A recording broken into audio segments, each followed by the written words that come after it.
Para começar, meu nome é Camille e morava na região de Paris na época em que isso aconteceu. Eu tinha acabado de concluir meu bacharelado e estava particularmente livre para fazer o que quisesse antes de seguir para o ensino superior. Eu tinha um objetivo: encontrar um cara legal com quem ficar por muito tempo. Meu grande sonho de vida era e ainda é encontrar um cara legal, casar e ter uma família com muitos filhos. Eu sempre quis fazer isso jovem para poder viver essa vida tanto quanto possível. Isso realmente me motivou a encontrar alguém compatível com quem me estabelecer seriamente. Assim que me senti confortável, registrei-me em um site de namoro chamado Tinder. Recebi uma mensagem que me lembro de ter decidido responder. Falei com um cara por vários dias, enviamos fotos um ao outro. Foi uma coisa que nunca tinha feito antes. Depois de 2 semanas, decidimos nos encontrar pessoalmente. Ele me enviou seu endereço. Ele morava em uma linda área suburbana com lindas casas individuais e tudo mais. Segui meu caminho e passei na frente de todos os lugares lindos, cada um mais bonito que o outro. No fundo, disse a mim mesma que estava meio envergonhada de ver alguém tão rico. Eu não queria parecer que era apenas uma interesseira ou algo assim. Passei na frente de todas as casas. Ao chegar diante do número que indicava o endereço que ele havia me dado, fiquei surpresa ao descobrir que o lugar estava em ruínas. O jardim nem era um jardim, era mais uma floresta.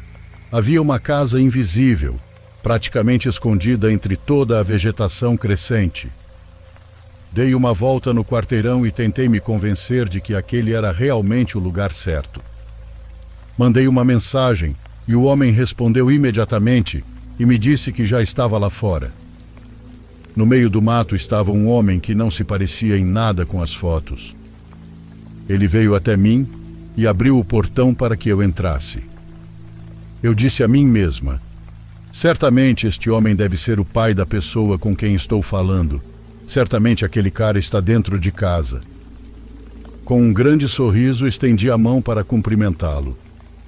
Ele beijou minha mão com um sorriso maluco no rosto. Foi muito estranho. Fiquei muito envergonhada e preocupada nesse momento.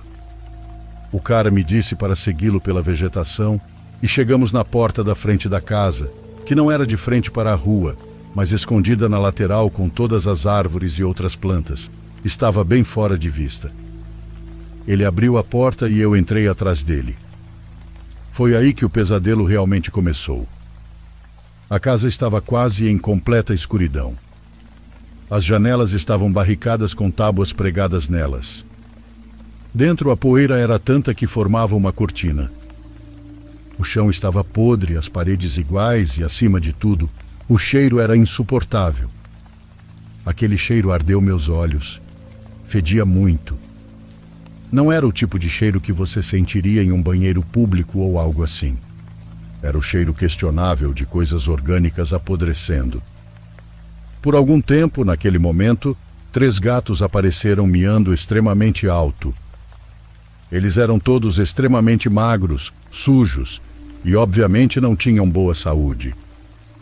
Tudo isso aconteceu em questão de segundos. Eu tinha acabado de decidir me virar para ir embora, quando o homem bateu instantaneamente a porta atrás de mim. Vi que a porta tinha um sistema de vários ferrolhos acoplados, além da fechadura clássica. Ele a trancou com extrema rapidez.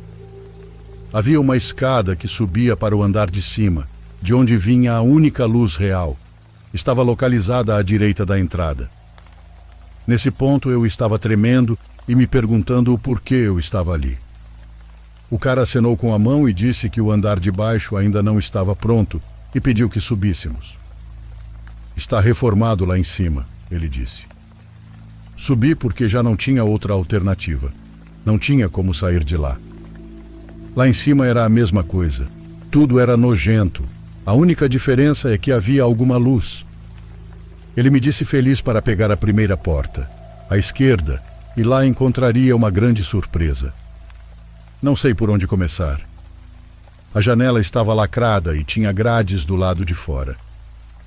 Havia um colchão no chão com cobertores marrons de sujeira. Acima de tudo, havia prateleiras nas paredes, do chão ao teto, com estátuas de personagens da Disney que ele havia mencionado por mensagem que gostava. Isso era uma estranheza além do que qualquer um poderia imaginar. Avistei uma pequena cadeira no canto da sala, na qual ele me forçou a se sentar. A partir daquele momento, entrei em modo de sobrevivência. Dei um grande sorriso e fiz a melhor tentativa que pude de conversar por várias horas. Eu sabia que estava em sérios apuros e estava com medo dele me matar.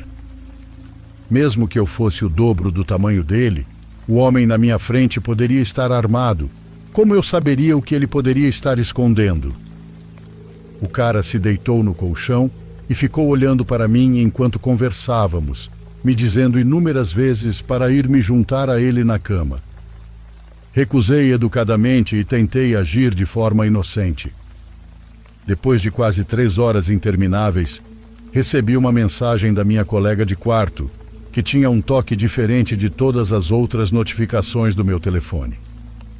Aproveitei esta oportunidade e disse: "Droga, não vi a hora. Eu tenho que ir para casa. Tenho uma festa esta noite. Minha colega de quarto está me esperando." Peguei minhas coisas e disse ao cara que tinha que ir embora naquele momento. Eu disse que poderíamos continuar conversando pelo aplicativo e que, de qualquer forma, nos veríamos novamente em breve. O cara veio comigo até a porta da frente. Tentei abri-la para escapar, mas não consegui porque a porta estava trancada com um sistema de fechadura. Havia todas aquelas alavancas estranhas e várias fechaduras. Não conseguia encontrar uma maneira de desbloquear. O homem mexeu em todas as fechaduras e disse: "Espere." Ele precisava de uma chave adicional. Foi nesse momento que percebi o quanto suas mãos eram sujas e como ele fedia. Não era um fedor de suor ou algo do tipo. Era um cheiro que nunca imaginei sentir na vida.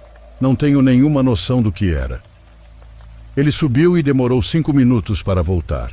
5 minutos em que me perguntei se seria atacada por um louco que morava no meio do inferno. Ele enfim abriu a porta usando 3 chaves separadas e eu finalmente vi o lado de fora novamente. Foi como se eu voltasse à vida. Nunca senti uma sensação tão grande de alívio. Passei correndo por baixo do braço dele que ele usou para abrir a porta. Atravessei todo aquele mato que servia de jardim e pulei a cerca bem na frente dele. Corri e fui para casa o mais rápido que pude. O cara me assediou durante meses com vários números de telefone diferentes. Só depois de muitos meses ele finalmente parou. O nome que ele tinha no aplicativo e mencionava o tempo todo era Macon, mas duvido que seja seu nome verdadeiro. Com o passar do tempo, pensando nisso, disse a mim mesma que esse cara nem devia ser o dono da casa. Aquela casa não estava sendo reformada e o cheiro lá dentro. Aquele cheiro. Eu nunca senti aquele cheiro desde então, exceto uma vez em que tropecei em um bicho morto. Sem perceber, meu cérebro fez uma conexão instantânea com o cheiro daquela casa naquela época, e naquele momento comecei a entrar em pânico. A casa cheirava a cadáveres. Lamento não ter percebido isso na época. Eu teria chamado a polícia imediatamente, pelo menos para verificar se nada de mais grave havia acontecido.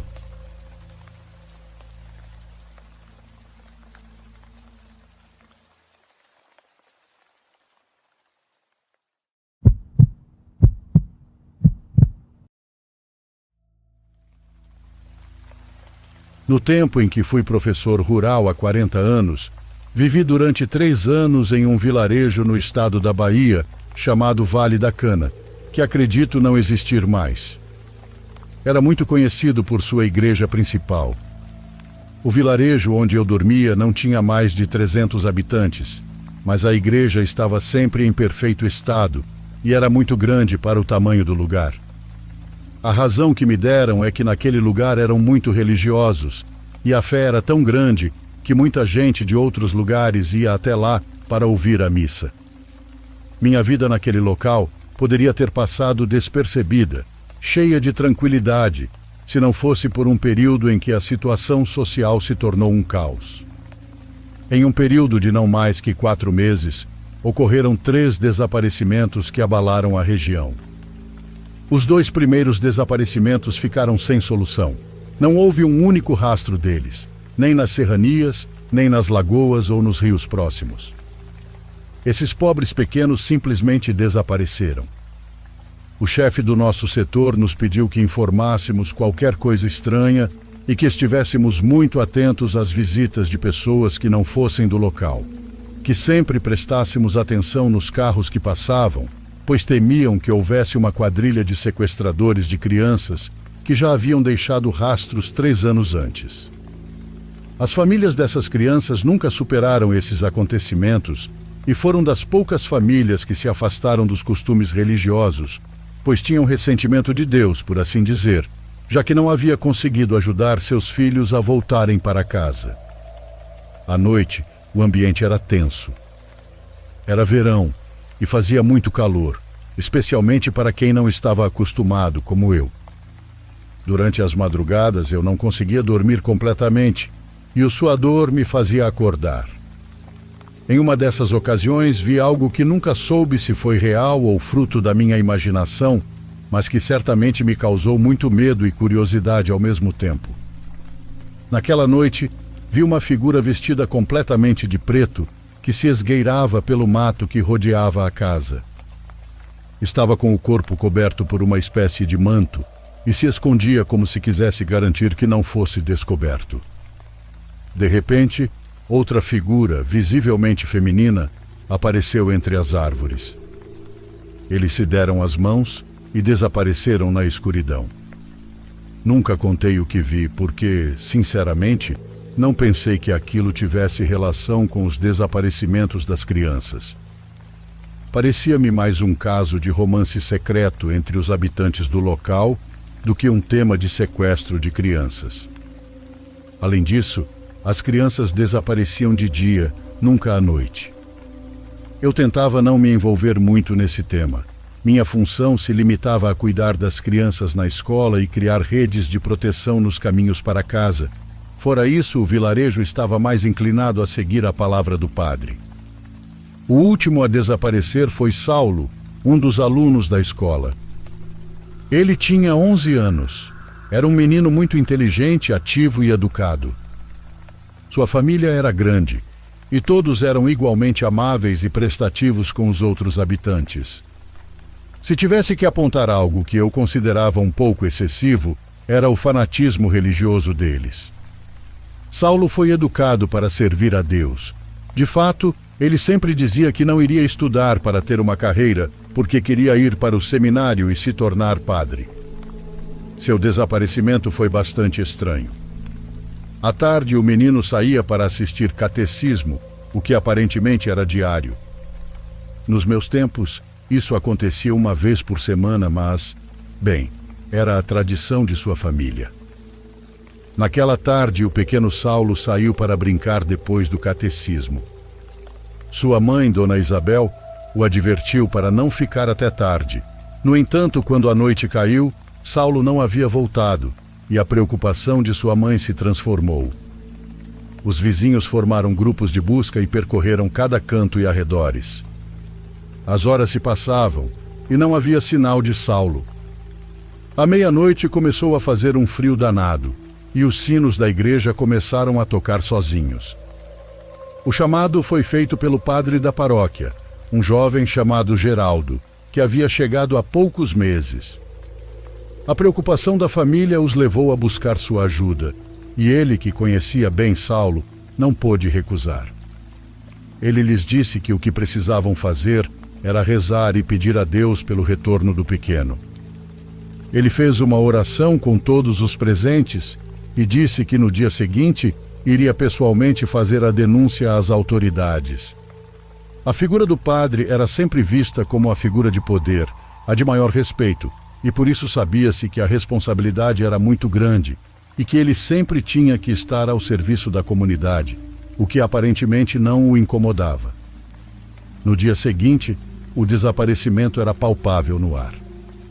As autoridades foram alertadas, mas em um lugar tão isolado, os recursos eram limitados. Os habitantes não conseguiam entender como um menino tão conhecido e querido podia desaparecer sem deixar rastros. As teorias sobre seu desaparecimento eram muitas. Alguns diziam que ele havia sido sequestrado por estranhos que foram vistos rondando o mato.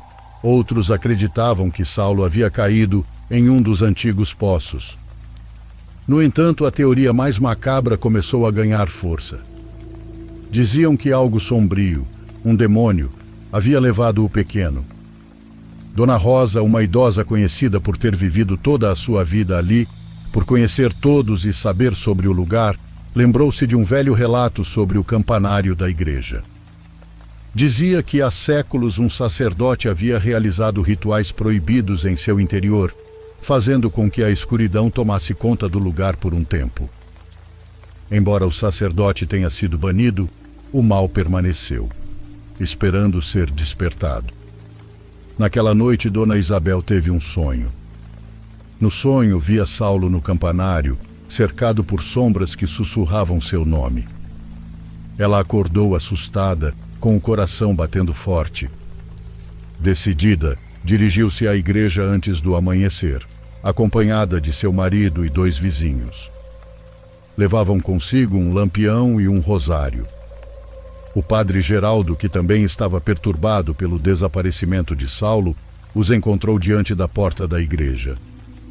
Juntos subiram os degraus do campanário. A senhora disse na época que o lugar, mesmo sendo uma igreja, estava carregado de uma energia opressiva. Ao chegarem ao topo, encontraram uma pequena porta de madeira que nunca antes haviam notado. Com mãos tremendo, o padre Geraldo a abriu. Dentro podia-se ver uma figura. Era Saulo, ou pelo menos seu corpo.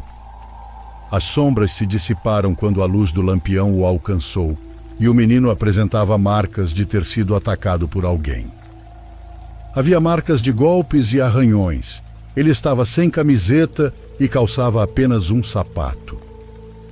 Aquela imagem tão devastadora deixou sua mãe em prantos. Ninguém podia explicar como o corpo do pequeno havia chegado até ali, nem quem o havia atacado. O padre Geraldo, mostrando muita preocupação, disse que era preciso ficar em casa e cuidar das crianças que não iam para a roça trabalhar. Também disse que precisavam rezar com muita fé para que os desaparecimentos parassem. A família de Saulo e a das outras crianças desaparecidas queriam ir às autoridades para pedir ajuda e justiça. Embora fossem muito crentes, eles também sabiam que aquilo que aconteceu com Saulo havia sido obra de um ser humano. O padre Geraldo os convenceu a ficar e cuidar de suas casas e de seus outros filhos. Ele repetiu que iria pessoalmente às autoridades estaduais e aos superiores eclesiásticos para exigir a ajuda necessária. Ele queria fechar a igreja, mas os moradores pediram que os deixasse entrar para fazer orações. A negativa por parte do padre era firme, mas a multidão prevaleceu. O padre saiu do vilarejo cedo pela manhã, dirigindo sem que ninguém o acompanhasse. Ele prometeu que avisaria qualquer coisa e que assim que tivesse notícias, ele mesmo buscaria as famílias para ouvir as queixas. O padre nunca voltou. Seu carro foi encontrado à beira de um caminho vicinal, com vários de seus pertences, incluindo sua identificação, carteira, um rosário e seu hábito. Não havia sinais de violência, tampouco parecia um roubo. Ele simplesmente desapareceu, assim como as crianças. As horas se passaram, e ao não receber notícias do padre, as famílias afetadas deram um jeito de relatar a descoberta do corpo. A polícia chegou relativamente rápido e pediu a mim que ajudasse a conter um pouco a população, pois já haviam tido problemas antes com os habitantes, que sempre seguiam as ordens do padre. Quando a polícia inspecionou aquele pequeno espaço no campanário, descobriu que não só havia estado ali o corpo de Saulo, como também antes havia outras vítimas, pois havia sangue, cabelo e restos de roupas das outras crianças desaparecidas. Parecia que era o lugar onde quem as raptava escondia os corpos. Foram os peritos que perguntaram pelo padre Geraldo, e ao saber que ele havia ido sozinho, alertaram as autoridades, pois pensavam que ele poderia estar envolvido nos acontecimentos. Foi assim que encontraram seu carro.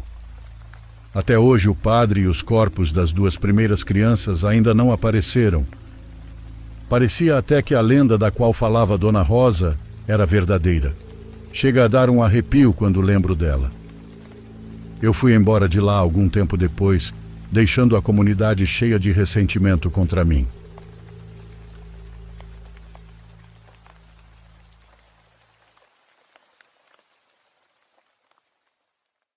Por favor, curta e se inscreva se você estiver gostando. Agora continuamos.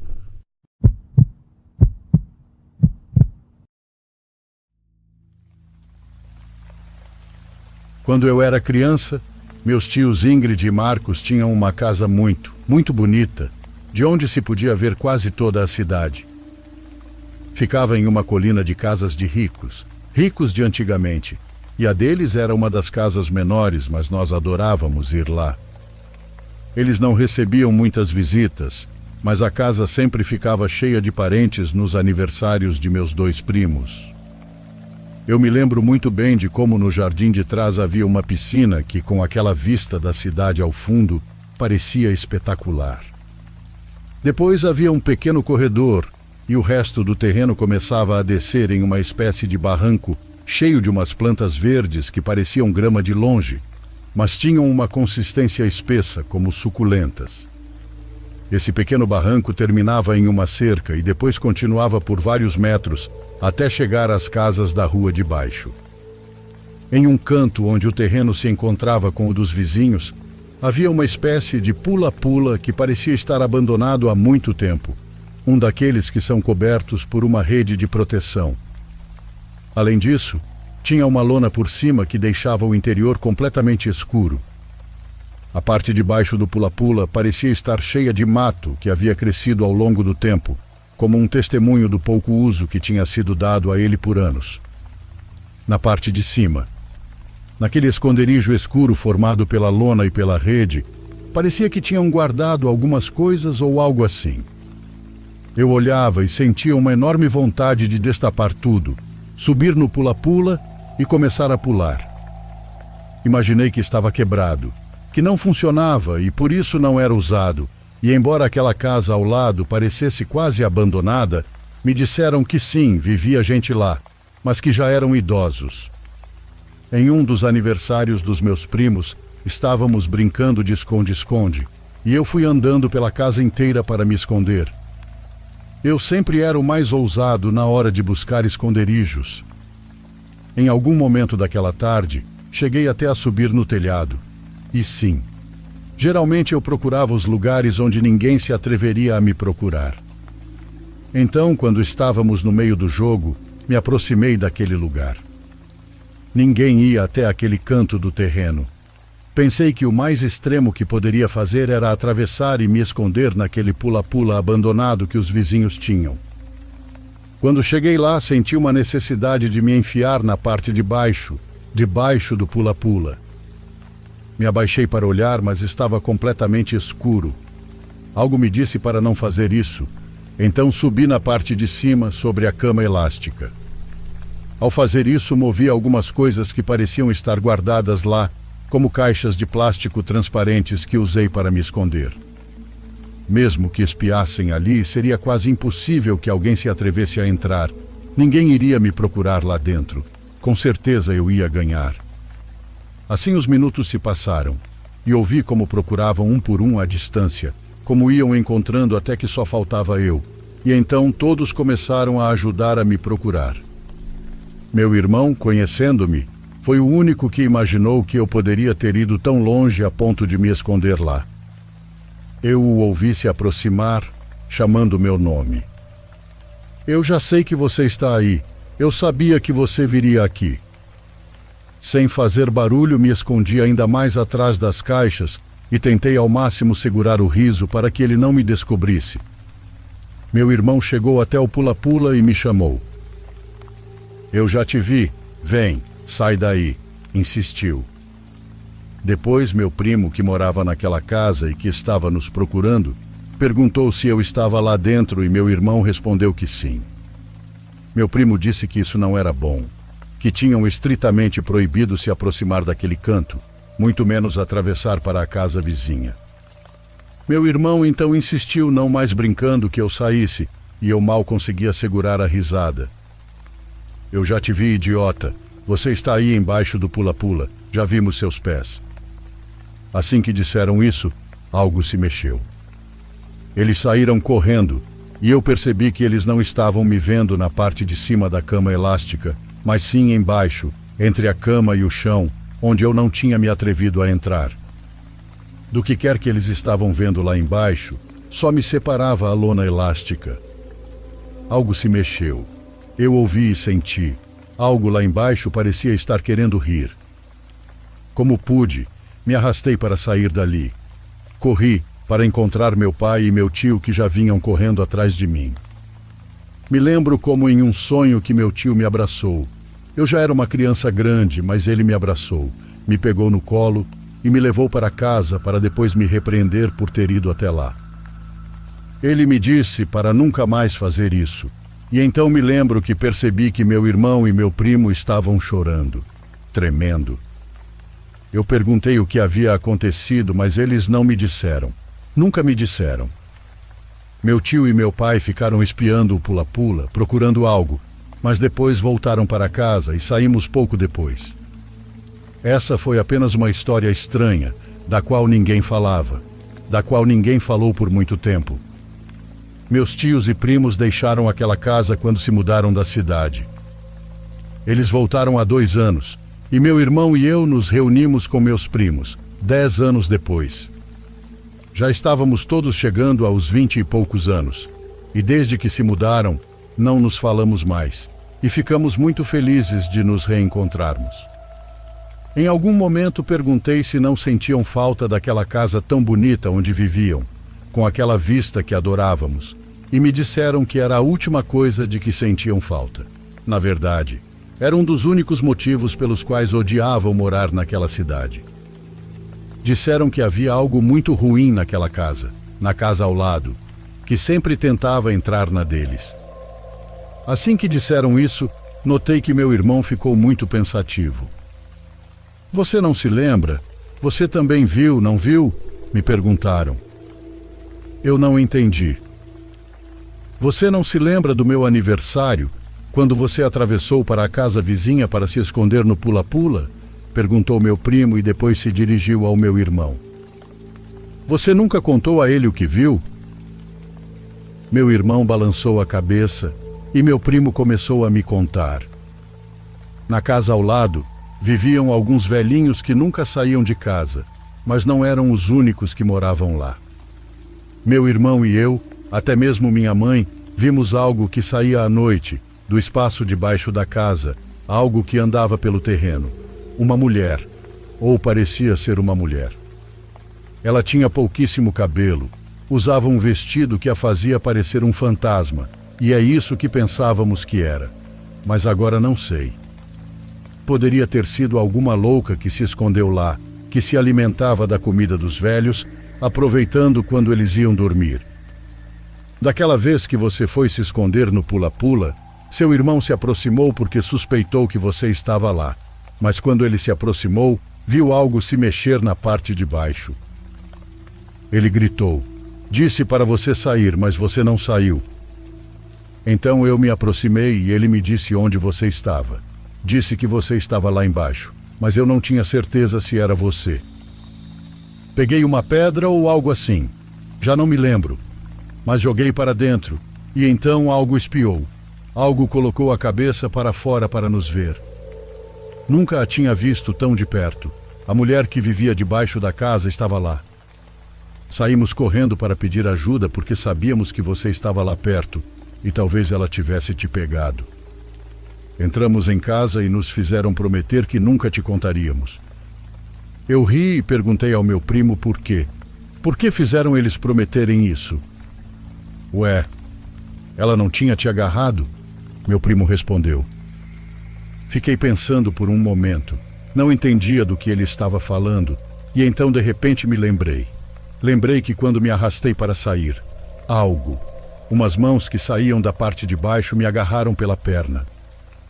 Lembrei que gritei, que chorei, que pedi ajuda até ver que meu tio se aproximava, e a alguns metros de distância também corria meu pai. Lembrei de como consegui me soltar, como corri para os braços do meu tio para que ele me pegasse no colo, embora eu já não fosse uma criança pequena. Lembrei de como me levaram para a cozinha e meu primo e meu irmão tremiam enquanto me olhavam chorar. Lembrei de tudo. Meu primo me disse que, a partir de então, aquela mulher se aproximava cada vez mais da casa deles, que haviam dentro do jardim. A ouviam debaixo da casa, todos, exceto o pai deles, meu tio Marcos, que sempre que os via assustados saía bravo e gritava para ela ir embora. Ele procurava e olhava em cada centímetro, mas nunca a viu. É por isso que até hoje eles ainda duvidam do que realmente era. A última coisa que soube é que a casa ainda está lá. A casa dos vizinhos ainda está lá. Os velhinhos ainda estão lá, mas já não saem absolutamente para nada. O curioso é que depois dessa conversa, onde me fizeram recordar um dos maiores medos que por tanto tempo esqueci, desde então, pelo menos uma vez por semana, algo me acorda. O som de algo que se move debaixo do chão da minha casa. Mas acho que tudo isso é coisa da minha cabeça, pois o chão da minha casa é de piso cerâmico. Não tem como alguém estar debaixo da terra. Acho que essa parte é só loucura mesmo.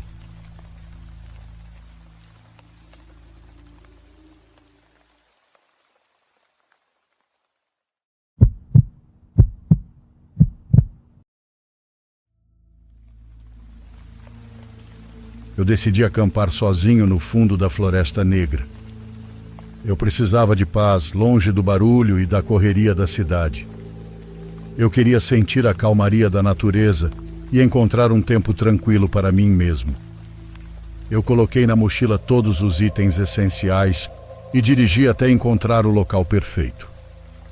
As árvores eram altas e densas naquela área, e os únicos sons eram o canto dos pássaros e o farfalhar das folhas. Era exatamente o que eu estava procurando.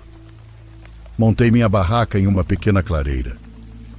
O chão era macio, coberto de folhas caídas, e o ar fresco e limpo. Senti uma sensação de paz me invadir enquanto preparava meu acampamento. Acendi uma pequena fogueira, cozinhei o jantar e me sentei para aproveitar a calma da noite.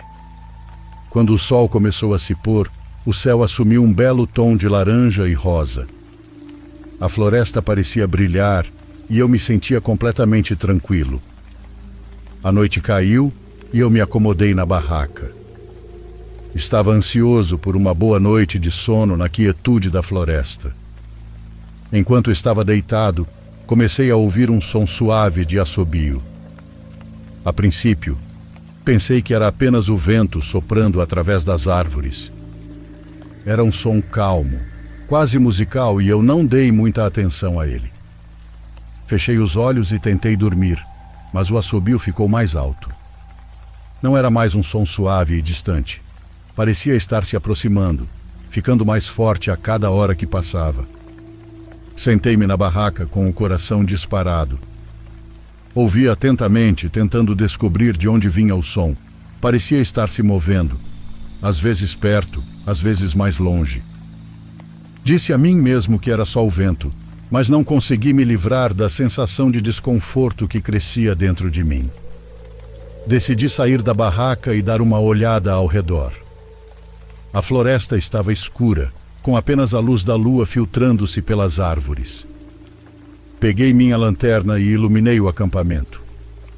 O assobio parou por um momento e pensei que talvez eu tivesse imaginado. Mas então começou de novo, mais alto e mais perto do que antes. Caminhei pela clareira, tentando encontrar a fonte do som.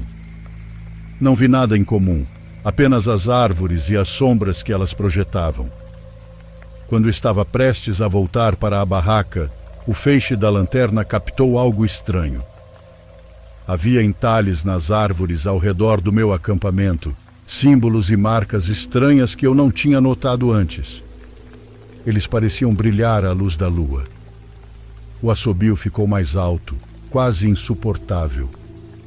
Senti uma onda de medo me invadir. Algo estava errado. Eu precisava ir embora.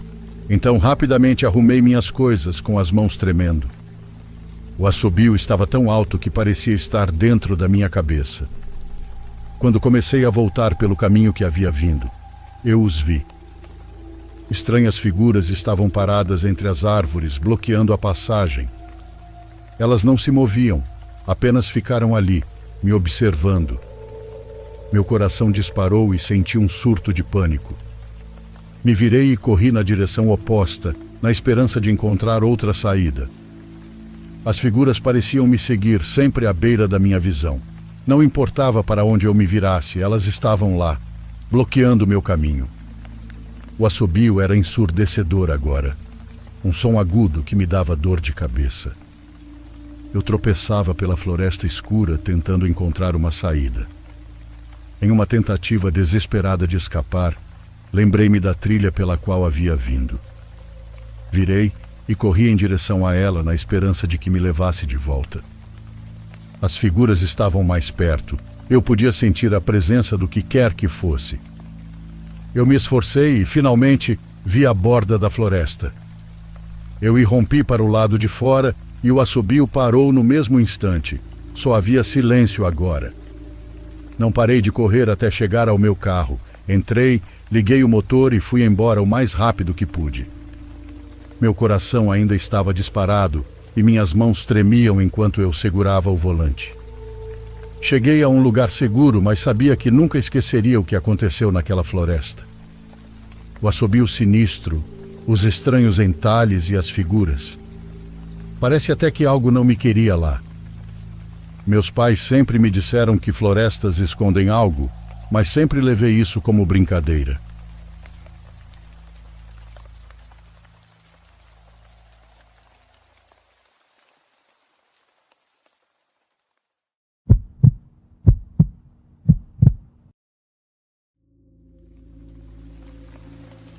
Meu nome é Luan e quero contar uma história realmente aterrorizante. Uma experiência que vivi com minha esposa em uma floresta dos Estados Unidos. Honestamente, nunca imaginei que algo assim pudesse acontecer, ainda mais em um dia que havíamos desfrutado tanto. Não posso dizer com certeza o que originou tudo ou o que exatamente aconteceu, mas posso afirmar que saímos de lá com vida. Não totalmente sãos e ilesos, mas vivos, e isso é o que importa. Minha esposa Rebeca e eu escolhemos viajar para os Estados Unidos para comemorar nosso aniversário. Foi ideia dela explorar uma das florestas nacionais do país. Não quero dizer qual, pois não quero prejudicar a reputação do lugar, porque, apesar de tudo, é um bom lugar para visitar. Às vezes sinto que tomamos decisões erradas que levaram ao que aconteceu, e logo vocês entenderão por que digo isso. Estávamos com um grupo de pessoas que, assim como nós, tinham medo de se perder. A questão é que ela estava insistindo para nos aventurarmos um pouco mais adentro da floresta, mas eu me negava. Estava claro que com o aplicativo de mapa poderíamos voltar sem nenhum problema, mas, de qualquer forma, não quis correr o risco. Ela sempre conseguia uma maneira de me convencer a fazer alguma de suas loucuras, e essa não foi exceção. Eu disse que ficaríamos mais um tempo com o grupo, para pelo menos ter uma ideia de qual caminho ou trilha reconhecer, e assim ter menos chances de nos perdermos. Ela aceitou, mas estava visivelmente impaciente. Um dos turistas estava atuando como guia, nos contando histórias sobre as árvores, algumas pontes de madeira e todo o lugar, mas era muito entediante. Não estávamos tão interessados na história, e sim em passear pela natureza e explorar lugares desconhecidos para nós. Assim fui eu quem acabou dizendo à minha esposa que concordava com sua ideia, e finalmente nos separamos do grupo. Aquela adrenalina me agradava. Já não ouvíamos mais as vozes das pessoas, estávamos completamente separados, mas ainda sabíamos onde estávamos. Continuamos caminhando até que de repente ouvimos o som de folhas se quebrando bem perto. Viramos e vimos que se tratava de uma mulher com uma camisa verde, uma espécie de uniforme. Ela disse ser uma guia da floresta e fazia parte da equipe encarregada de garantir que as pessoas que se aventuravam sozinhas não se perdessem. Lembro que Rebeca e eu rimos, pensando antes que era algum animal, mas a cumprimentamos. Como a guia se ofereceu para nos mostrar a floresta um pouco mais adentro, aceitamos. Com ela não nos entediamos. Ela sabia realmente como entreter com boas histórias sobre o lugar. No entanto, fiquei bastante inquieto quando ela começou a contar uma história peculiar. Não parecia algo inventado, pois ela afirmava que aconteceu ali mesmo, naquela floresta. Tratava-se de um serial killer que escondeu cadáveres em um lugar afastado das trilhas, no fundo da mata. Anos depois descobriram o local, que estava cheio de ossos e lixo deixado por ele. Pior ainda, esse criminoso praticava o canibalismo, comendo os corpos de suas vítimas.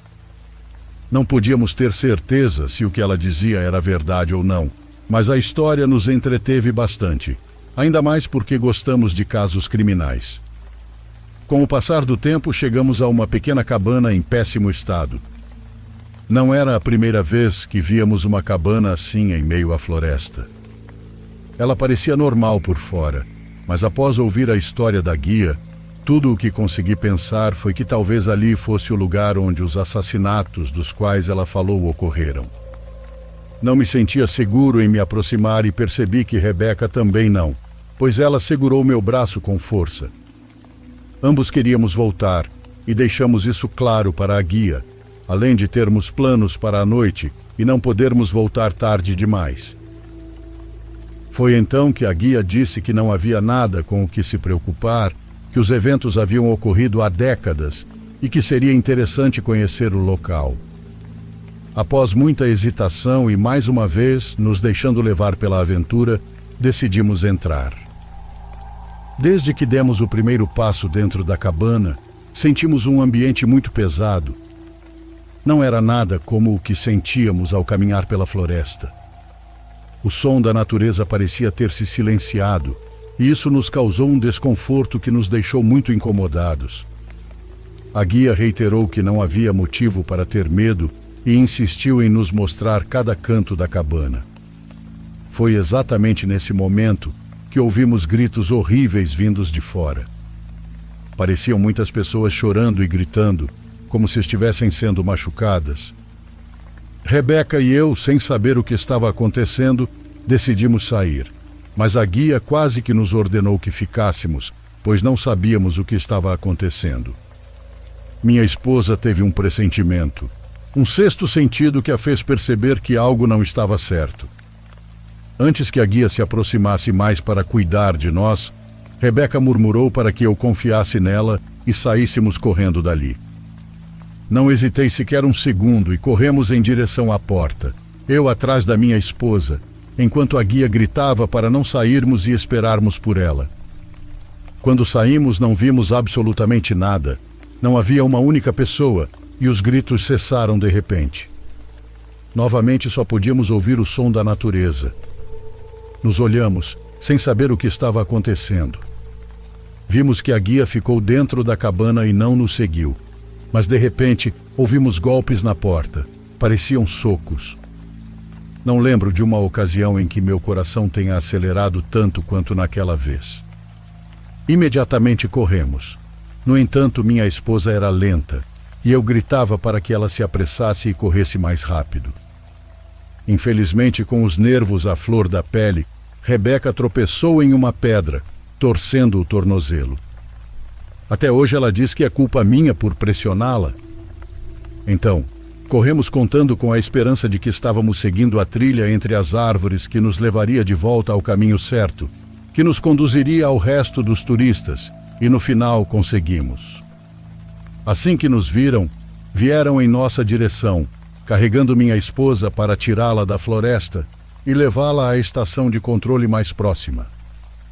Tempo depois, Chegamos ao guarda florestal e contei tudo a ele, mas ele nos disse que não havia ninguém mais trabalhando naquela seção da floresta além dele. Ele nunca havia trabalhado com nenhum guia. Demos a descrição da mulher, mas ele simplesmente não sabia do que estávamos falando e ficou como um mistério sem solução. Pensamos que talvez não fosse uma pessoa, mas algo que se manifestou para nos levar àquela cabana infestada de energias negativas, ou talvez alguma seguidora do criminoso que cometeu aqueles atos no passado. Quem sabe quais eram suas intenções ao nos levar até lá? Por sorte, conseguimos sair de lá antes que algo pior acontecesse. Quando minha esposa recebeu alta, imediatamente partimos para outra cidade. Não quero revelar o nome da floresta, porque o que nos aconteceu foi consequência de nossas próprias ações. Deveríamos ter ficado com o grupo. Este é meu recado para todas as pessoas que fazem trilhas na natureza. Nunca saiam para explorar caminhos que não estão marcados no mapa. É claro que sempre há um motivo para isso.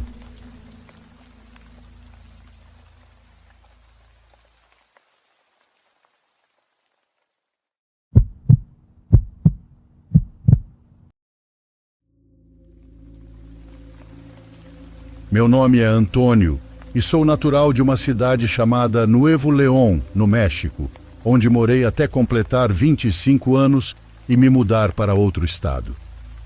Naquela época eu tinha 19 anos, quando comecei a trabalhar como atendente. Trabalhei no turno da noite porque estudava durante o dia, e o bom é que naquela cidade não havia muitos clientes à noite. Foi bastante calmo, para falar a verdade. Teve uma época que eu trabalhava sozinho naquele turno, porque meu companheiro pediu demissão e não encontraram ninguém para substituí-lo. Isso me assustou um pouco, não por causa de algo paranormal, mas sim por causa do crime que era bárbaro naquela região. Querendo ou não, eu estava seguro dentro do estabelecimento, pois a partir das 11 da noite tinha que trancar a porta e só atender pela janela. A solidão da noite era um tanto imponente. Minha visão do balcão era horrível e, para ajudar o local, era cercado por morros. Não havia casas até alguns quarteirões à frente, e do outro lado havia apenas uma avenida que também era bastante vazia naquela época. Numa dessas noites, algo muito estranho, sombrio e aterrorizante aconteceu comigo. Eu nem sei como descrever isso.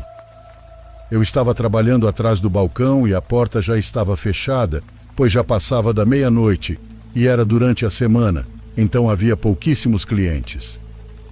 Durante meu turno só havia atendido 3 pessoas e estava completamente sozinho. Foi então que, de repente, vi ao longe que alguém se aproximava a pé.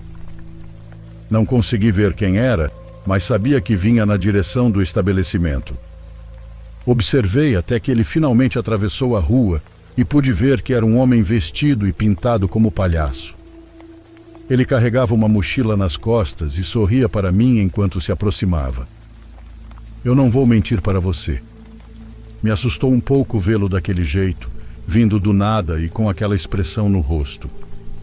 O homem chegou à janela e saí do balcão para ir atendê-lo. Quando abri para perguntar o que ele queria, o homem não me respondeu. Ele ficou ali a cerca de meio metro da janela, bem na frente, olhando para mim com olhos grandes e expressivos e sem apagar aquele sorriso do rosto. Eu não sabia mais o que dizer. A verdade é que isso estava me incomodando. Então perguntei novamente se ele queria alguma coisa para que eu pudesse levar para ele. O homem ainda estava de pé, exatamente na mesma posição, com a mesma expressão no rosto, sem dizer nada. Ele parecia uma estátua. Não se mexia e fazia isso muito bem, mas para mim não foi nada divertido. Pelo contrário, devido às condições em que me encontrava completamente sozinho e naquela hora, pareciam-me assustadoras. Resolvi fechar a janela e voltar para o balcão, já que aquele homem não estava me respondendo. Enquanto eu caminhava, ouvi algo que me fez se virar de repente, pois ouvi o barulho dos sapatos dele na calçada. Ele estava dançando. Ele começou a bater e a abrir portas imaginárias, e eu fiquei ali olhando ele, bastante confuso com a situação. Apenas sorri. Sinceramente, eu não sabia mais o que fazer. Então vi que ele fazia sinal para eu sair. Falei que não podia, que estava trabalhando, mas ele insistiu com as mãos, mandando eu abrir a porta e sair. Eu já estava ficando cansado, não tinha tempo para isso, pois ainda tinha várias tarefas para terminar. Então resolvi voltar ao balcão para ver se ele se cansaria e iria embora.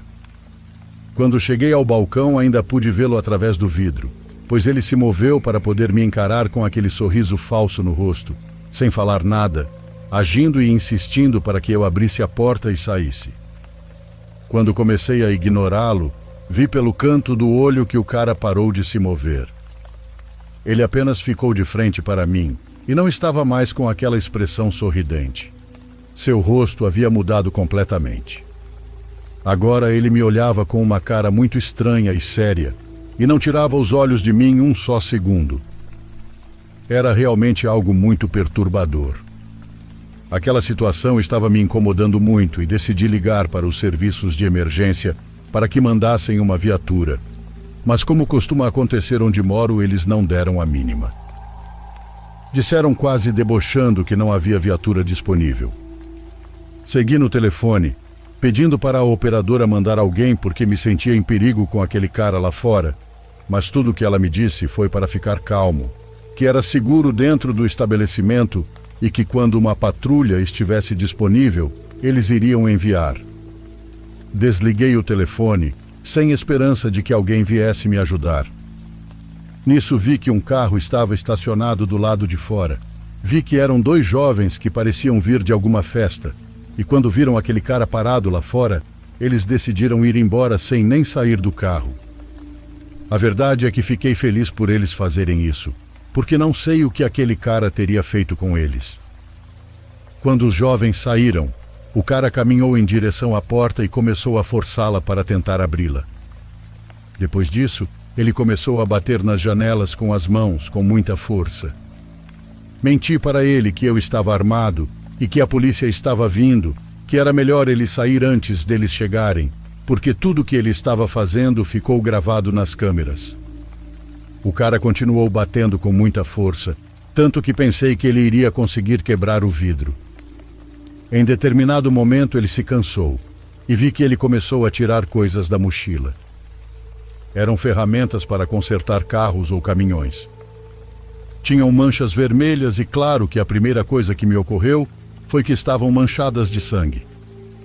Com certeza o plano dele era bater nas janelas até quebrá-las e poder entrar. Não sei o que teria acontecido comigo se ele tivesse conseguido entrar, mas para minha sorte ouvi a polícia com suas sirenes vindo daquela avenida, e naquele ponto o cara simplesmente desapareceu. Quando me virei para olhar a viatura e me virei para vê-lo novamente, ele não estava mais lá. Expliquei tudo o que tinha acontecido para os 2 policiais que chegaram. Eu não tinha acesso às gravações das câmeras, mas me falaram que o gerente poderia levar no dia seguinte ao Ministério Público se eu quisesse denunciar, mas que fora isso não podiam fazer mais nada. Liguei para o gerente, que era um cara muito legal. Contei a ele o que aconteceu e ele chegou por volta das 3 da manhã para ver como estava toda a situação. Eu disse a ele que queria ir para casa. Não tinha cabeça mais para ficar trabalhando e ele me deu permissão para sair. Chegando na minha casa, contei para minha mãe o que aconteceu e ela ficou mais assustada que eu. Ela me abraçou, me dizendo que não imaginava o que poderia ter acontecido se o cara tivesse conseguido entrar. Na mesma hora, ela me pediu para sair e procurar outro emprego. Pensei muito nisso e no final decidi que minha mãe tinha razão. Então, 2 dias depois, eu apresentei minha demissão. Não sei o que aconteceu depois. Só descobri que nunca encontraram o cara.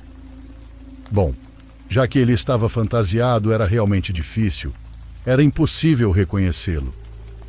Mas a história não termina aqui. Aliás, essa é a coisa mais perturbadora que aconteceu. Alguns meses depois, mantive o gerente daquele lugar no WhatsApp e um dia, enquanto estava na aula, recebi uma mensagem dele. Era um link para uma página de notícias locais no Facebook, onde dizia que enquanto escavavam um terreno baldio, onde estava sendo realizada a construção de uma praça local, encontraram o corpo de uma pessoa que estava vestido com um traje de palhaço. O terreno baldio era o mesmo que ficava em frente ao lugar que eu trabalhava, e foi muito estranho terem matado ele e enterrado no mesmo local que eu o vi.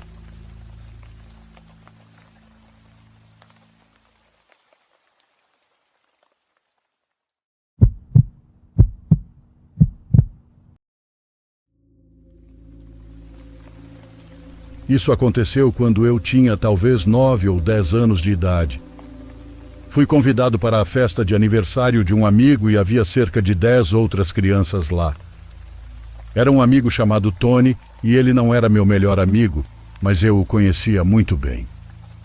Eu também conhecia quase todo mundo na festa de aniversário dele. A festa aconteceu na casa dele, que ficava a uns 10 minutos da minha. Era um bairro muito populoso, com muitas casas. Lembro que a festa era tanto dentro quanto fora de casa, porque era verão. Eu não sabia muito sobre o que estava planejado para a festa, mas quando cheguei lá, fiquei agradavelmente surpreso. Os pais de Tony tinham feito um bom trabalho organizando tudo. Lembro que eles tinham videogames dentro da casa e muitos lanches também. Já no quintal dos fundos e da frente, tinham atividades como jogos de saco, minigolfe e outras coisas. Então, depois de chegar, jogamos alguns jogos e eventualmente comemos pizza e bolo. Depois, quando ficou um pouco mais tarde, todos meio que se espalharam. Algumas pessoas estavam jogando videogames dentro de casa e outras foram para o quintal. Lembro que o Tony estava dentro de casa e eu fui para o quintal da frente com 2 ou 3 outras crianças. Nós estávamos lá e estava começando a escurecer. Eu não lembro exatamente o que estávamos fazendo, mas lembro que estava olhando para a rua e notei um palhaço. Bem, era um homem vestido de palhaço. Não sei de onde ele veio, mas ele estava caminhando pela rua da frente.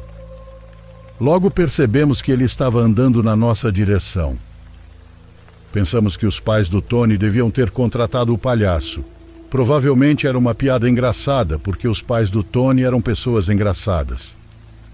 Então esse palhaço veio direto para o quintal da frente. Ele se aproximou de mim e das outras crianças que estavam lá. Depois ele acenou para nós sem dizer nada. Nós não sabíamos o que fazer. O palhaço começou a fazer sinais com as mãos e coisas assim, e então ele se aproximou e pegou o braço de um dos meus amigos. Ele começou a andar com ele, mas meu amigo conseguiu se soltar. O palhaço então se virou e deu alguns passos na nossa direção. Todos nós começamos a nos afastar dele. Foi então que ele começou a correr até nós.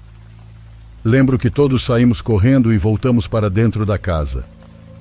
Ainda achávamos que provavelmente era uma piada, mas parecia meio estranho.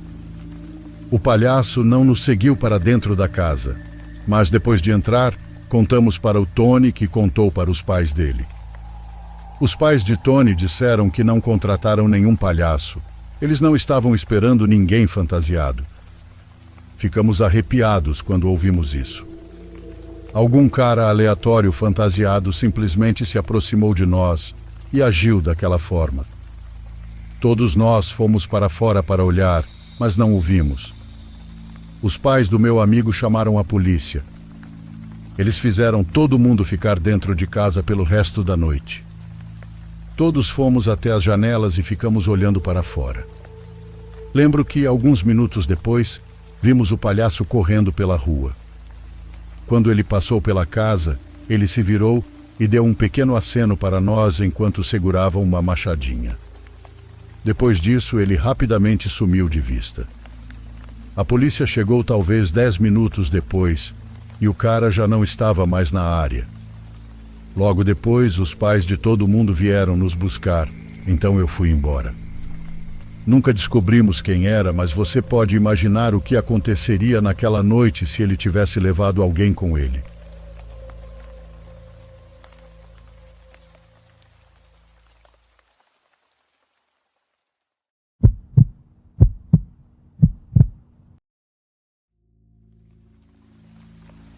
Meu nome é Marcos e trabalho há mais de 20 anos como motorista de caminhão de longa distância.